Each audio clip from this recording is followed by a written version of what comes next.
Hello students, are के sir math channel पे आपका पुनः स्वागत है। स्टूडेंट्स, पिछले वीडियो में हमने एक्सरसाइज 1.2 का फर्स्ट क्वेश्चन हल किया था। आज हम एक्सरसाइज 1.2 का सेकंड क्वेश्चन हल करेंगे और सेकंड क्वेश्चन आपका ये कह रहा है कि पूर्णांकों के निम्नलिखित युग्मों के, पूर्णांकों का युग्म का मतलब ये हो गया कि आपको दो पूर्णांक दे रखे हैं और उनका आपको एचसीएफ निकालना है और एलसीएम निकालना है। एचसीएम मतलब म से निकालना है, एलसीएम मतलब ल से निकालना है और इसकी जांच करनी है कि उन दोनों संख्याओं का गुणनफल है वो उनके एचसीएफ और एलसीएम के गुणनफल के बराबर है। तो ये इनके मध्य संबंध होता है। तो पहला अपन क्वेश्चन लेते हैं 26 और 91। पहली जो आपकी संख्या है वो है 26 और 91। तो जब इनका एचसीएफ निकालना है या एलसीएम निकालना है तो आपको इनका अभाज्य गुणनखंड करना है। पहली संख्या आपके पास 26 है। 26 में इकाई अंक 6 होने की वजह से इसमें 2 का भाग जाएगा और जब आप 26 में 2 का भाग दोगे तो इसमें 2 का भाग 13 बार जाएगा। 13 एक अभाज्य संख्या होने की वजह से इसमें 13 का ही भाग जाएगा और एक बार चला गया। अब आप 91 का अभाज्य गुणनखंड करोगे। 91 में इकाई अंक 1 होने की वजह से इसमें 2 का भाग नहीं जाएगा और जब 2 का भाग नहीं जाएगा तो इसमें 3 का भाग चेक करोगे और 3 का नियम ये कहता है कि यदि संख्या के अंकों का योग, अगर संख्या के अंकों के योग में 3 का भाग जा रहा है तो उस संख्या में 3 का भाग जाएगा, अन्यथा उस संख्या में 3 का भाग नहीं जाएगा। 91 के अंकों का योग 1 + 9 10 हो रहा है। 10 में 3 का भाग नहीं जाता तो इस संख्या में भी 3 का भाग नहीं जाएगा।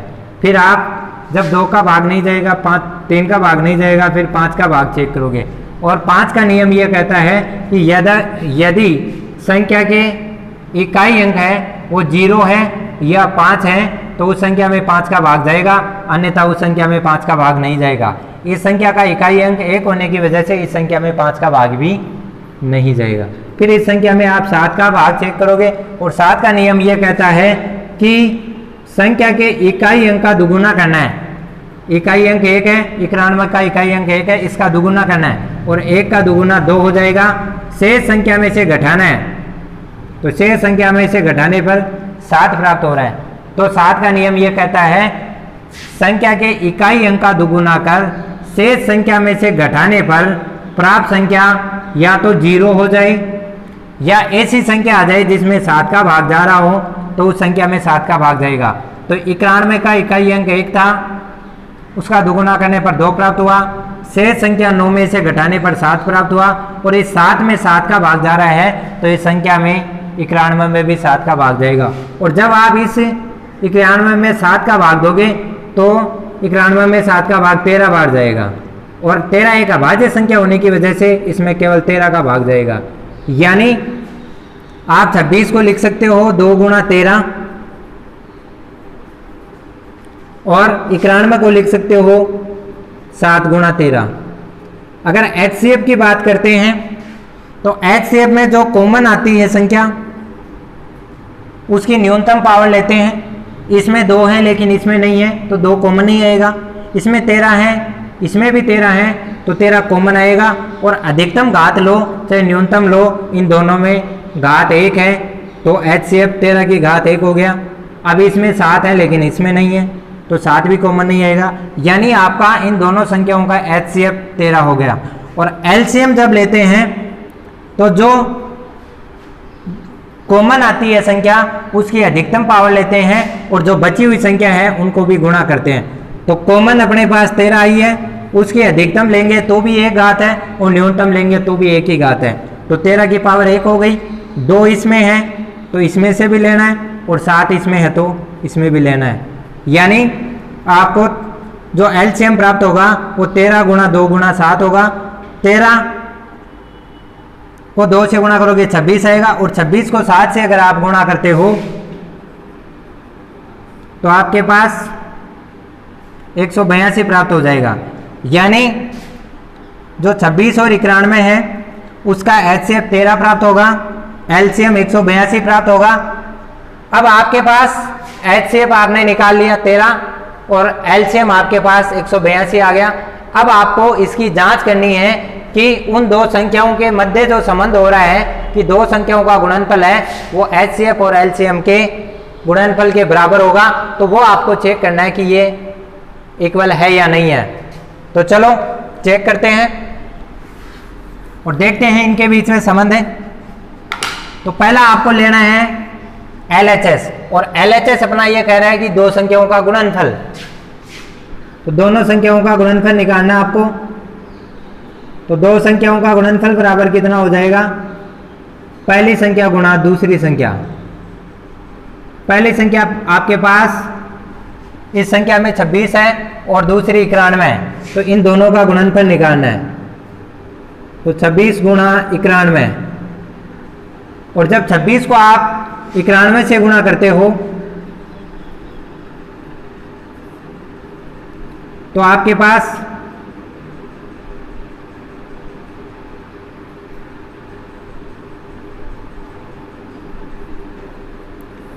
$2366 प्राप्त होते हैं। यानी दो संख्याओं का गुणनफल आपके पास 2366 आ गया। अब आपको RHS लेना है, और RHS आपके पास है HCF गुणा LCM। HCF आपके पास 13 है और LCM आपके पास 182 है। जब इसका आप गुणा करोगे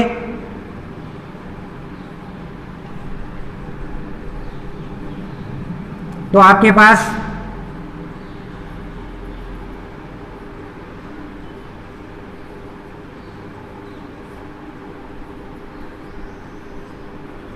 इससे भी 2366 प्राप्त होगा। यानी आपके दो संख्याओं का गुणनफल भी 2366 है और उनके HCF और LCM का गुणनफल भी 2366 है। तो आप कह सकते हो कि दो संख्याओं का गुणनफल बराबर HCF गुणा LCM। अतः दो संख्याओं का गुणनफल बराबर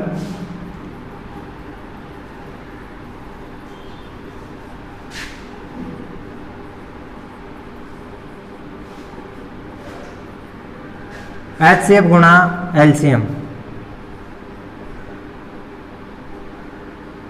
तो स्टूडेंट्स, अपना जो फर्स्ट क्वेश्चन था वो ये था कि 26 और 91 का आपको HCF निकालना है, LCM निकालना है, और फिर आपको इसकी जांच करनी है कि उन दोनों संख्याओं का गुणनफल है वो उसके HCF और LCM के गुणनफल के बराबर है या नहीं है। तो आपके पास 26 और 91 है, इनका HCF या LCM निकालना है तो इसका अभाज्य गुणनखंड विधि से HCF निकालना पड़ेगा, LCM निकालना पड़ेगा। 26 का इकाई अंक है वो 6 है, इस वजह से इसमें 2 का भाग जाएगा, और जब 26 में आप 2 का भाग दोगे तो 13 बार जाएगा, और 13 एक अभाज्य संख्या होने की वजह से इसमें केवल 13 का भाग जाएगा और 1 आ गया। और जब संख्या के नीचे 1 प्राप्त हो जाता है तो फिर हमें वो संक्रिया वहीं पे छोड़ देनी पड़ती है। तो आप 26 को लिख सकते हो 2 गुणा 13। इसी प्रकार 91 का अगर अभाज्य गुणनखंड करते हो तो इसमें 2 का भाग नहीं जाएगा, क्योंकि इसका इकाई अंक 2, 4, 6, 8, 0 में से नहीं है। फिर इसमें 3 का भाग चेक करोगे तो इसके अंकों का योग 10 होने की वजह से इसमें 3 का भाग नहीं जाएगा। फिर 5 का भाग चेक करोगे तो 5 का भाग इसका न तो इकाई अंक है वो 0 है न 5 है, इस वजह से न तो इसमें 5 का भाग भी नहीं जाएगा।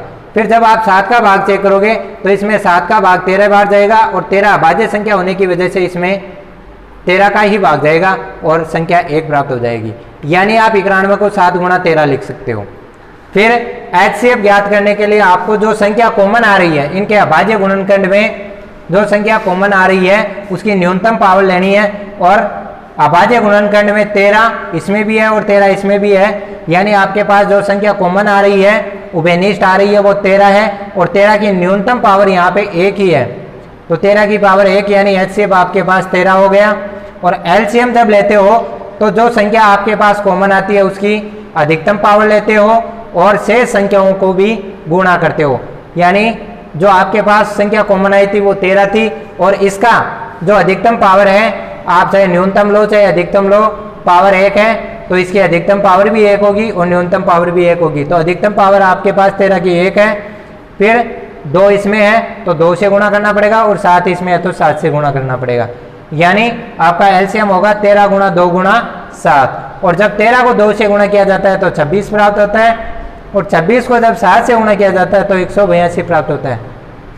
अब आपके पास एचसीएफ इन दोनों संख्याओं 26 और 91 का 13 आ गया, और एलसीएम आपके पास 182 आ गया। अब आपको ये दिखाना है कि दो संख्याओं का गुणनफल है वो एचसीएफ और एलसीएम के बराबर है।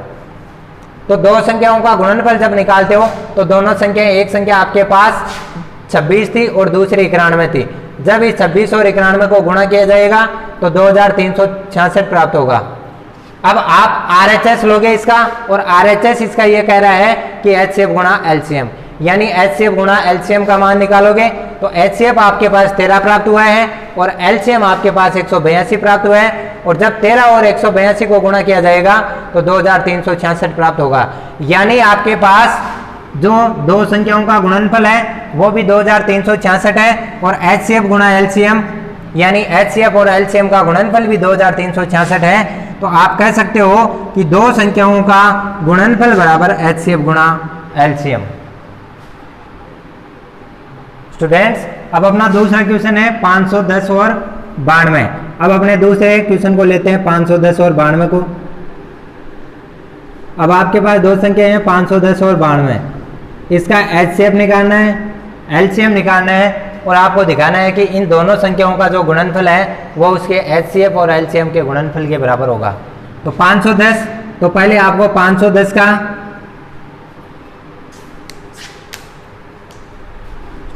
अभाज्य गुणनफल निकालना है। ये 510 है, 510 का इकाई अंक 0 होने की वजह से इसमें 2 का भाग जाएगा, और जब आप इसमें 2 का भाग दोगे 510 में तो 255 बार जाएगा। फिर इसका इकाई अंक 5 होने की वजह से इसमें 2 का भाग नहीं जाएगा। जब 2 का भाग नहीं जाएगा तो आप इसमें 3 का भाग चेक करोगे, और 3 का नियम यह कहता है कि यदि संख्या के अंकों का योग में 3 का भाग जा रहा है तो उस संख्या में 3 का भाग जाएगा, और संख्या के अंकों का योग हो रहा है 5 + 5 10 + 2 12, यानी इसके संख्या के 255 के अंकों का योग 12 हो रहा है, जिसमें 3 का भाग जा रहा है, तो इस वजह से इस संख्या में भी 3 का भाग जाएगा। और जब आप इसमें 3 का भाग दोगे तो इसमें 3 का भाग जाएगा आपके पास 85 बार। अब ये 85 है, इसके अंकों का योग 13 होने की वजह से इसमें 3 का भाग नहीं जाएगा, और जब 3 का भाग नहीं जाएगा तो आप इसमें 5 का भाग चेक करोगे, और 5 का नियम यह कहता है यदि किसी संख्या का इकाई अंक 0 या 5 में से है तो इस संख्या का इकाई अंक 5 होने की वजह से इसमें 5 का भाग जाएगा, और 5 का भाग जब आप 85 में देते हो तो 17 बार भाग जाता है, और 17 एक अभाज्य संख्या होने की वजह से इसमें केवल 17 का भाग जाएगा। यानी आप 510 को क्या लिख सकते हो, 510 बराबर हो जाएगा आपके पास 2 × 3 × 5 × 17, 2 × 3 × 5 × 17। इसी प्रकार आपको 92 का अभाज्य गुणनखंड करना है।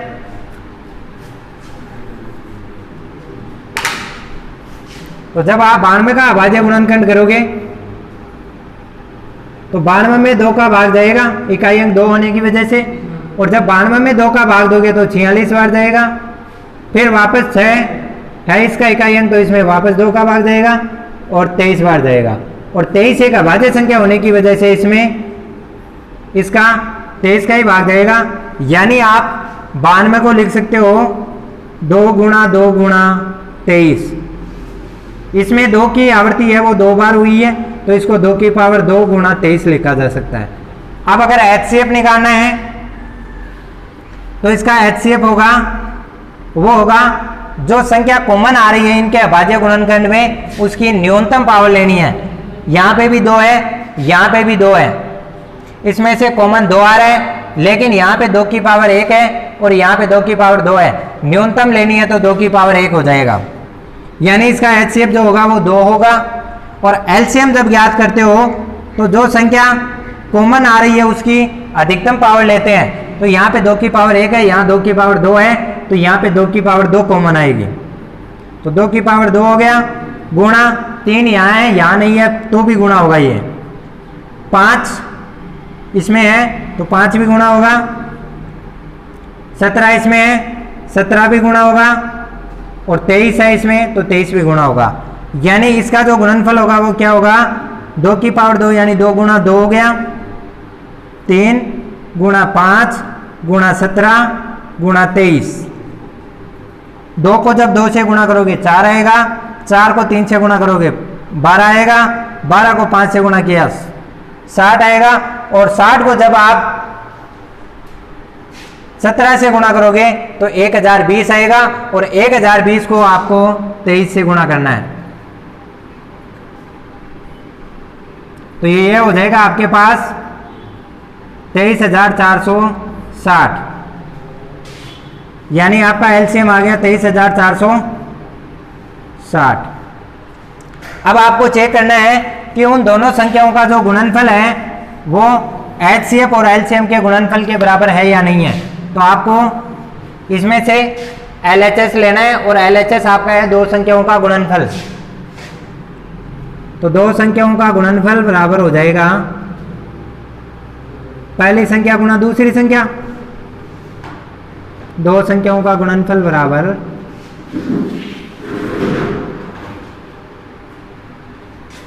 पहली संख्या आपके पास 510 है, दूसरी संख्या आपके पास 92 है। तो इसको जब गुणा करोगे तो आपको प्राप्त होगा 0, 2, 10,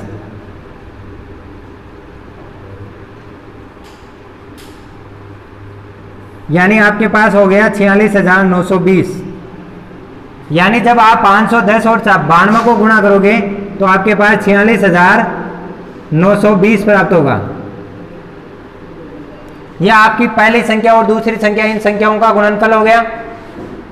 अब आपको यह देखना है कि इनका एचसीएफ और एलसीएम का गुणनफल कितना आता है।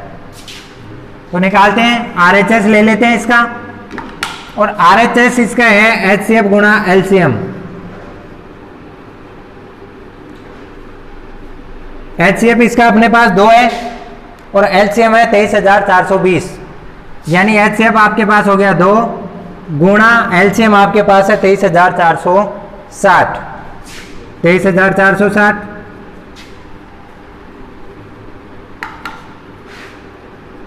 एलसीएम हो गया 23,460। जब आप इसको गुणा करोगे तो आपको प्राप्त होगा 46,920।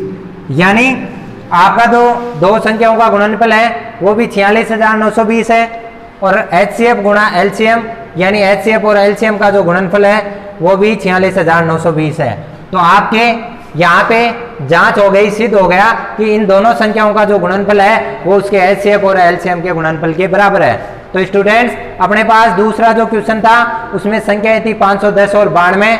510 और 92 का एचसीएफ और एलसीएम निकालने के लिए पहले आपको इनका अभाज्य गुणनखंड करना पड़ेगा, और जब 510 में आप 2 का भाग दोगे तो इसमें 255 बार भाग जाएगा, और इसका इकाई अंक 5 होने की वजह से इसमें 2 का भाग नहीं जाएगा। जब आप इसके अंकों का योग करते हो तो इसके अंकों का योग 12 हो रहा है, इस वजह से इसमें 3 का भाग जाएगा, और जब 255 में 3 का भाग दिया जाता है तो 85 बार भाग जाता है, और 85 के इकाई अंक 5 होने की वजह से इसमें 5 का भाग देगा, और जब आप इसमें 5 का भाग देते हो तो 17 बार भाग देगा, और 17 एक अभाज्य संख्या होने की वजह से इसमें केवल 17 का भाग देगा। यानी आप 510 को लिख सकते हो 2 गुणा 3 गुणा 5 गुणा 17। इसी प्रकार 92 का अभाज्य गुणनखंड करना है। 92 का इकाई अंक 2 होने की वजह से इसमें 2 का भाग जाएगा, और जब 92 में 2 का भाग दोगे तो ये 46 बार जाएगा। 46 का इकाई अंक 6 होने की वजह से इसमें भी 2 का भाग जाएगा, और जब 46 में 2 का भाग देते हो तो 23 बार भाग जाता है, और 23 एक अभाज्य संख्या होने की वजह से इसमें केवल 23 का भाग जाएगा, और जब आप 23 में 23 का भाग देते हो तो 1 बार जाता है। यानी आप 92 को लिख सकते हो 2 गुणा 2 गुणा 23। यहाँ पे 2 है, उसका भाग 2 बार गया है, यानी आप इसको लिख सकते हो 2 की पावर 2 गुणा 23। अब आपको इसका एचसीएफ निकालना है। एचसीएफ निकालने के लिए आपको दोनों संख्याओं के अभाज्य गुणनखंड में जो संख्या कॉमन है उसकी न्यूनतम पावर लेनी है। तो यहाँ पे आपके पास 2 है, वो इसमें भी है और 2 इसमें भी है। ये 2 संख्या है वो कॉमन आ रही है। यहाँ पर इसकी न्यूनतम पावर 1 है और यहाँ पे अधिकतम 2 है। तो जब आप इसकी न्यूनतम पावर लोगे तो 1 होगी, यानी एचसीएफ 2 की पावर 1 यानी 2 हो जाएगा, और एलसीएम जब आप ज्ञात करोगे तो जो आपके पास जो कॉमन आ रही है उसकी अधिकतम पावर आती है और जो शेष बची हुई संख्याएं हैं वो भी गुणा हो जाती है। तो 2 की पावर 1 है यहाँ पे और यहाँ पे 2 की पावर 2 है, तो 2 की पावर 2 आ जाएगा, फिर 3 है तो 3 आ जाएगा, 5 है तो 5 आ जाएगा, 17 है तो 17 आ जाएगा और 23 है तो 23 आ जाएगा। यानी आपके पास एलसीएम होगा वो होगा 2 की पावर 2 गुणा 3 गुणा 5 गुणा 17 गुणा 23।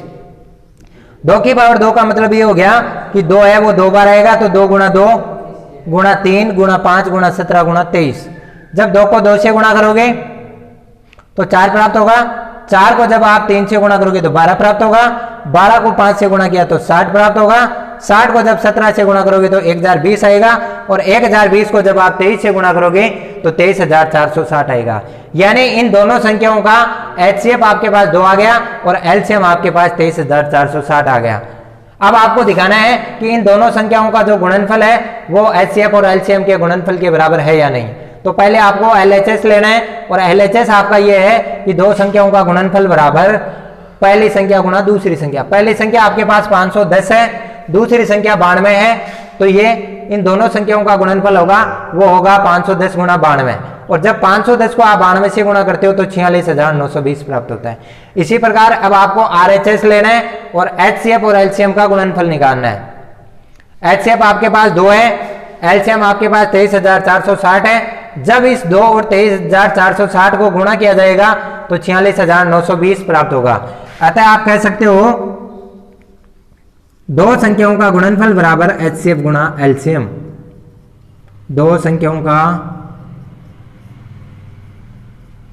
गुणनफल बराबर एचसीएफ गुणा एलसीएम।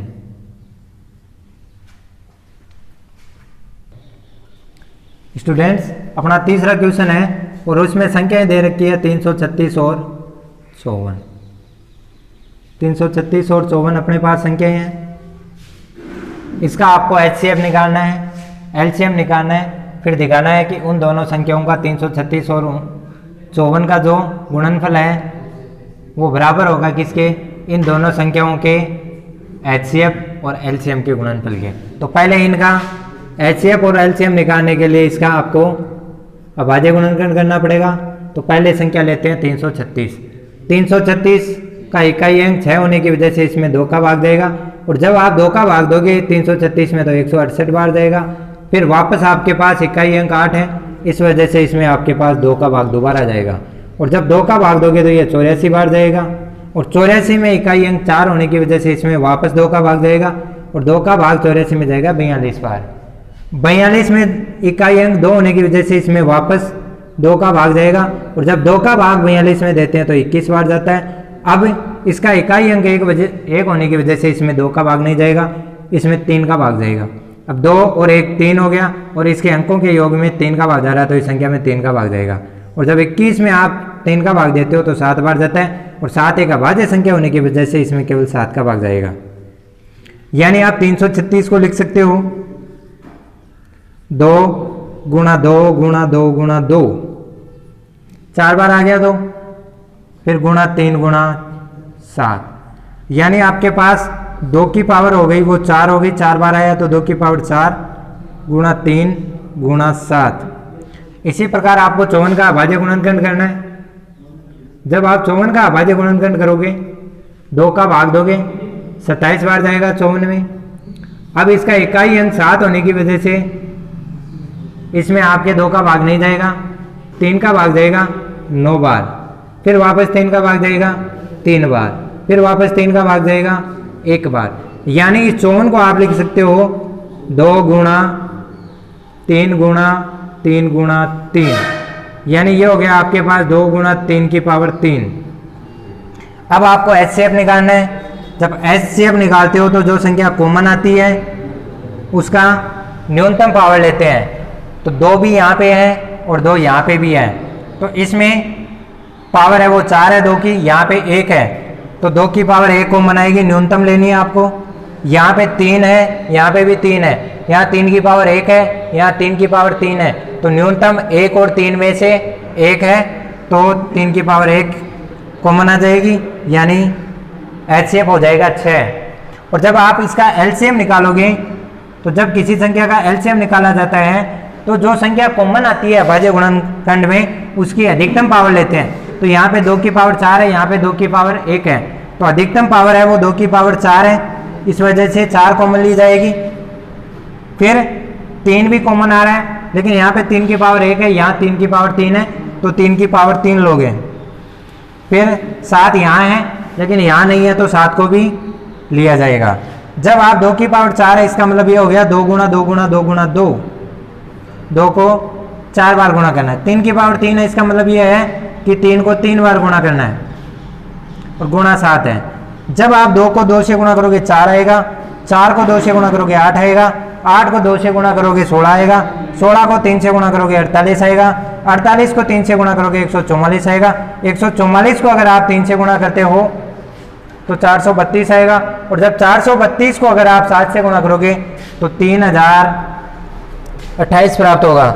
2 को 2 से गुणा किया 4, 4 दूनी 8, 8 दूनी 16, 16 3 48, 48 144, और 144 को अगर 3 से गुणा करोगे 4 3 12, 4 3 12 1 13, 3 1 4, 432 आ गया। 432 को 7 से गुणा करना है, तो 7 चौक 7 दूनी 14, 1 7 21 1 22, 0 7 चौक 28 और 2 30, 3024 आएगा। यानी जो आपके पास संख्या थी 336 और 54, उसका एचसीएफ 6 आएगा और एलसीएम 3024 आएगा। अब आपको दिखाना है कि इनका जो दोनों संख्याओं का गुणनफल है वो एचसीएफ और एलसीएम के गुणनफल के बराबर है या नहीं है।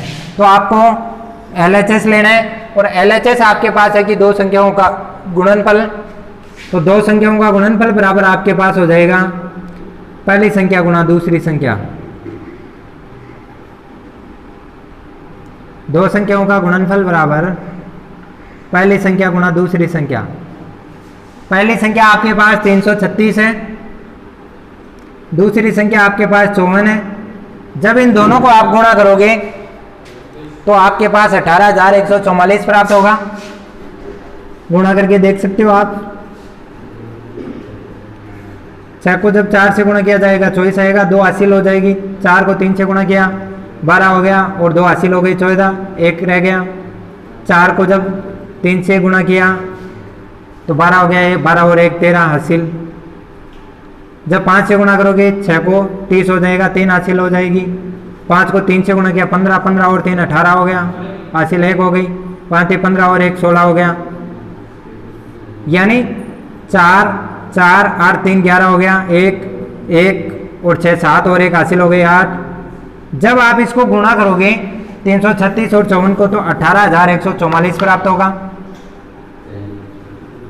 अब आपको देखना है कि इसका एचसीएफ और एलसीएम का जो गुणनफल है वो 18,144 है या नहीं है।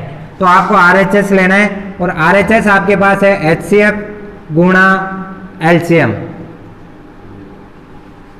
एचसीएफ आपके पास 6 आया है, एलसीएम आपके पास 3024 आया है। तो एचसीएफ हो गया आपके पास 6 गुणा एलसीएम हो गया 3024। जब आप इसको गुणा करते हो 6 से तो ये हो रहा है आपके पास 18,144। यानी आपका जो दोनों संख्याओं का गुणनफल था वो भी 18,144 आ रहा है, और एचसीएफ और एलसीएम का गुणनफल भी 18,144 आ रहा है। अतः आप कह सकते हो, अतः दो संख्याओं का गुणनफल बराबर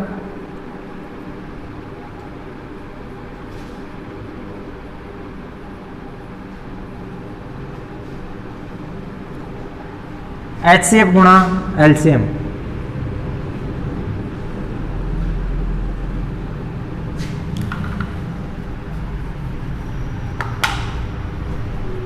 स्टूडेंट्स, अपने पास तीसरा जो क्वेश्चन था उसकी संख्या थी 336 और 54। आपको इसका एचसीएफ और एलसीएम निकालना था। फिर इसकी जांच करनी थी कि उन दोनों का गुणनफल है वो उसके एचसीएफ और एलसीएम के गुणनफल के बराबर है या नहीं है। तो पहले आपको इन दोनों संख्याओं का एचसीएफ निकालना पड़ेगा, एलसीएम निकालना पड़ेगा। एचसीएफ एलसीएम निकालने के लिए आपको इसका अभाज्य गुणनखंड करना पड़ेगा। तो पहले आप 336 का अभाज्य गुणनखंड करोगे तो इसका इकाई अंक 6 होने की वजह से इसमें 2 का भाग जाएगा। और जब 336 में आप 2 का भाग दोगे तो 168 बार भाग जाएगा। 168 का इकाई अंक 8 होने की वजह से इसमें 2 का भाग जाएगा। और जब आप 168 में 2 का भाग दोगे तो 84 बार जाएगा। 84 का इकाई अंक 4 है, इस वजह से इसमें 2 का भाग जाएगा। और जब 84 में आप 2 का भाग दोगे तो 42 बार जाएगा। और 42 का इकाई अंक 2 है, इस वजह से इसमें दोबारा 2 का भाग जाएगा। और जब 42 में 2 का भाग दोगे तो 21 प्राप्त होगा। अब 21 है, इसका इकाई अंक 1 है, इस वजह से इसमें 2 का भाग नहीं जाएगा। जब 2 का भाग नहीं जाएगा तो आप 3 का भाग चेक करोगे। और 3 का नियम, उसके अंकों के योग में 3 का भाग जाना चाहिए। तो 1 + 2, 21 के अंकों का योग 3 हो रहा है, जिसमें आपके 3 का भाग जा रहा है, तो इस संख्या में भी 3 का भाग जाएगा। तो 21 में 3 का भाग गया 7 बार, और 7 एक अभाज्य संख्या होने की वजह से इसमें केवल 7 का भाग जाएगा, 1 होगी। यानी आप 336 को लिख सकते हो 2 × 2 × 2 × 2 × 3 × 7। अब 2 है वो 4 बार आ रहा है तो 2 की पावर 4 हो गया, 3 एक बार आया तो गुणा 3 हो गया, और 7 भी एक बार आया तो 7 हो। इसी प्रकार आपको 54 के अभाज्य गुणनखंड करने। 54 का इकाई अंक 4 होने की वजह से इसमें 2 का भाग जाएगा। जब आप 54 में 2 का भाग दोगे तो भाग 27 बार जाएगा। अब इसका इकाई अंक 7 होने की वजह से इसमें 2 का भाग नहीं जाएगा। अब आप इसके 3 का भाग चेक करोगे, तो जब 3 का भाग चेक करोगे तो इसके अंकों का योग करोगे, और अंकों का योग इसका 9 हो रहा है, इस वजह से इसमें 3 का भाग जाएगा। जब आप इसमें 3 का भाग दोगे तो 9 बार जाएगा। और 9 में जब आप 3 का भाग दोगे तो 3 बार जाएगा। और 3 में 3 का भाग 1 बार जाएगा। यानी आप 54 को लिख सकते हो 2 × 3 × 3 × 3, यानी 54 बराबर हो गया आपके पास 2 × 3 की पावर 3। जब आप HCF ज्ञात करते हो तो जो भी संख्या कॉमन आ रही है उसकी न्यूनतम घात लेते हो। 2 यहाँ पे कॉमन आ रहा है, 2 की पावर 4 है, 2 की पावर 1 है, तो आपके पास न्यूनतम पावर 2 की पावर 1 लेनी है। इसी प्रकार 3 कॉमन आ रहा है तो 3 की पावर 1 है, और यहाँ पे 3 की पावर 3 है, तो यहाँ पे 3 की पावर 1 लेनी है। तो आपके पास HCF होगा वो 2 × 3 यानी 6 होगा। और जब LCM लोगे तो जो भी संख्या कॉमन आती है उसकी अधिकतम पावर लेनी होती है।